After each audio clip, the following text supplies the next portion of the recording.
If you think the story of Feriha and Emir was simply a television fiction about social differences and young love, you are looking at just the surface of a giant iceberg. Welcome to the definitive analysis that the Istanbul television industry does not want you to see. Over the next hour, we are not going to talk about the romantic clichés you already know.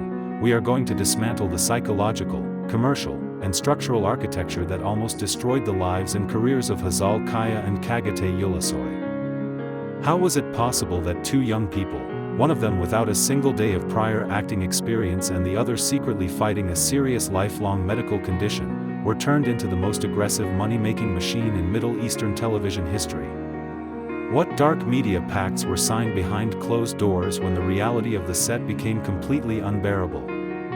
Why did the production studio push its crew to absolute physical exhaustion? And what really happened during those legendary 18-hour filming days in the cold streets of Istanbul? Stay with us through every single chapter of this deep dive, because we will reveal a comprehensive sociological analysis of why the international audience reacted with a level of media outrage never seen before when the network tried to replace them. Make yourself comfortable, prepare for a long ride, because today we will uncover the uncensored truth behind one of the biggest global television phenomena of our era.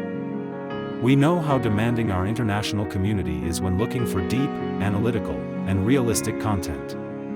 If you are one of those mature viewers who appreciate serious research and true hype without cheap tabloid sensationalism, hit that like button right now, write the word truth in the comments box so we know you are ready for this journey, and subscribe by activating the notification bell. Do it right now, and let us dive straight into the origins of this phenomenon. To understand the full magnitude of what happened behind the scenes, we must first analyze the unique sociological and economic context of Turkish television back in the year 2011. The Turkish entertainment industry was at a critical crossroads. Following the massive global success of pioneering romantic dramas like Aşk Memnu, production companies were desperately searching for a new formula that could captivate both domestic viewers and an expanding international market in Latin America, Europe, and the Middle East. The studio Mediapım decided to take an astronomical gamble. They chose to pair Hazal Kaya, a highly respected, disciplined, but extremely young actress who had already proven her dramatic talent, alongside Çağatay Ulusoy, a 20-year-old youth who had literally just been crowned Best Model of Turkey a few hours before being handed a television script without any prior formal acting training. On paper, this combination was a high-wire act. However, what the production studio did not anticipate was the unprecedented, explosive reaction of the global public. The on-screen pairing of Feriha and Emir gave birth to the phenomenon known around the world as Femir. But Femir was not just a typical television fandom, it rapidly evolved into a collective psychological projection. The audience was not merely consuming the weekly episodes as fiction, they were consuming the relationship as an emotional necessity. Viewers projected their own desires, romantic ideals, and social struggles onto this fictional couple. The tabloid press in Istanbul quickly realized the immense financial power of this obsession and began aggressively manipulating reality. Every single gesture, look, or shared moment between Hazal and Çağatay off-camera was analyzed under a microscopic lens by paparazzi and entertainment journalists. A false, persistent narrative was created by media outlets suggesting that the two actors must be secretly falling in love in real life to justify the intense passion shown by their characters on screen. This constant media surveillance created immense psychological pressure on two very young individuals who were still navigating early adulthood. They found themselves trapped in a virtual glass cage where their real personalities were completely erased to sustain a lucrative fantasy. Behind the flawless cinematic lighting, high fashion, and elegant Istanbul scenery, the actual working environment on set was utterly ruthless. The Turkish television model is uniquely demanding compared to Western production standards.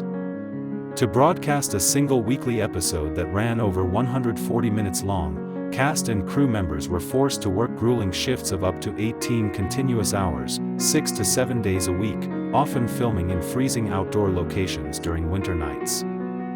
In the initial months of filming, the vast difference in background between the two leads created a palpable professional dynamic on set.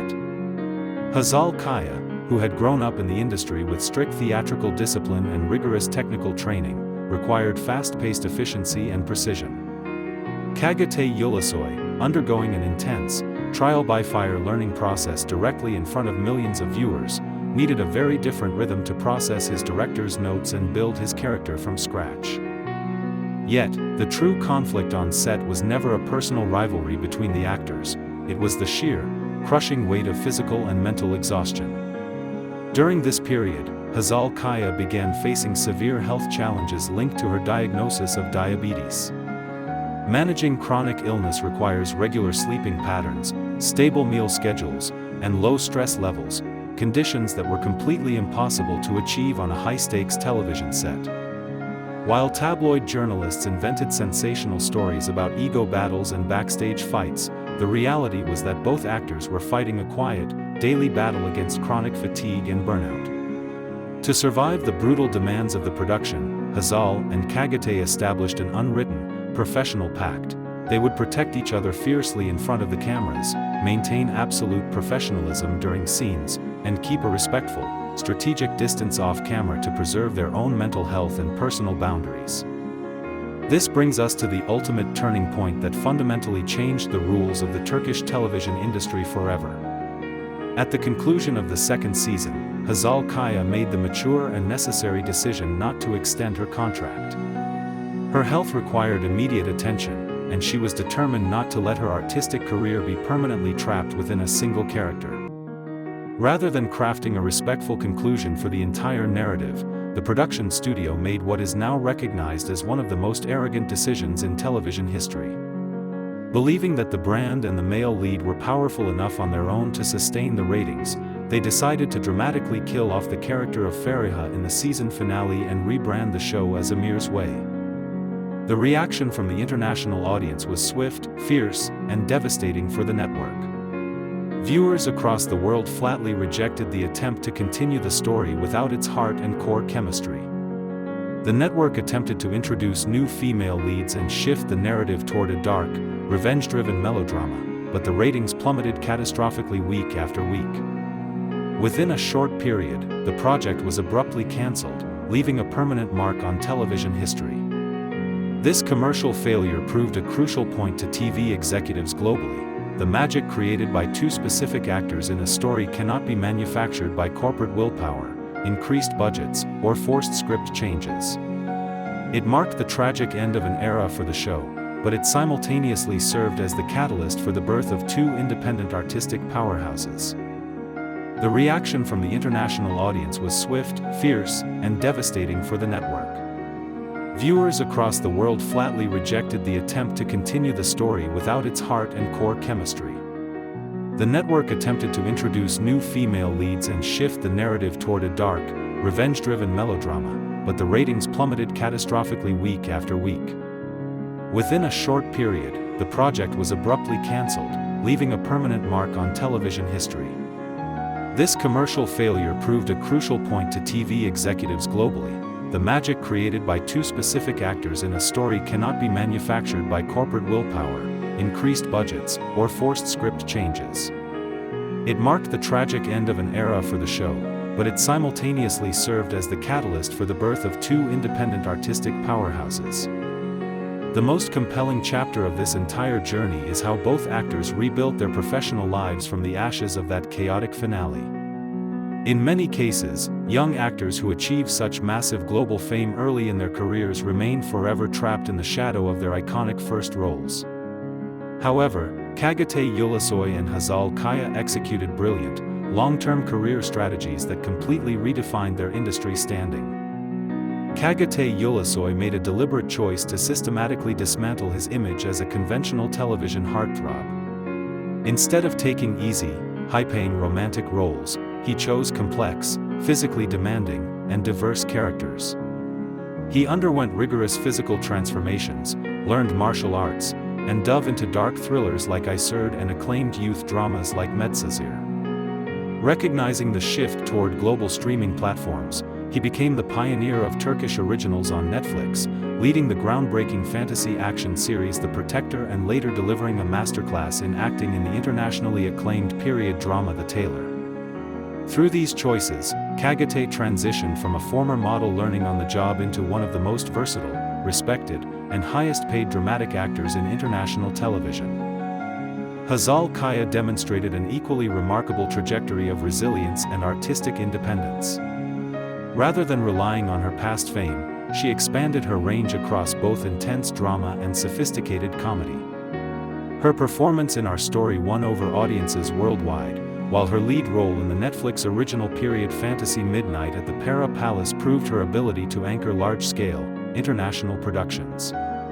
Beyond her acting work, Hazal emerged as a powerful, vocal advocate within the industry, championing fair working conditions, mental health awareness, and gender equality for crew members and performers across Turkey.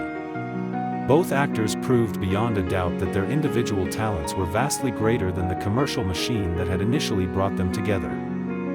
The enduring legacy of Adını Feriha Koydum does not lie in the romantic fantasy presented on screen, but in the real-world lesson of professional integrity, resilience, and artistic survival demonstrated by Hazal and Çağatay Ulusoy. They endured the overwhelming pressures of sudden global fame, harsh working environments, and relentless media scrutiny, emerging not as victims of the industry, but as true leaders of modern international television. Now, we want to hear your perspective on this complex history. Do you believe the production studio should have ended the entire story permanently at the end of Season 2 with a proper conclusion? Which role in Çağatay Ulusoy or Hazal's recent career do you think represents their finest work as an actor? Please leave your detailed thoughts and analyses in the comments section below. I will be reading through the discussion and replying to the most insightful comments from our global community. If you enjoyed this deep, comprehensive analysis and want to continue exploring the hidden truths behind your favorite international series, stay right where you are. Recommended videos are appearing on your screen right now. Click on any of them to join us for our next investigation. Thank you for your time, support, and dedication to real television analysis. Hit that like button, subscribe if you haven't already, and I will see you in the next video.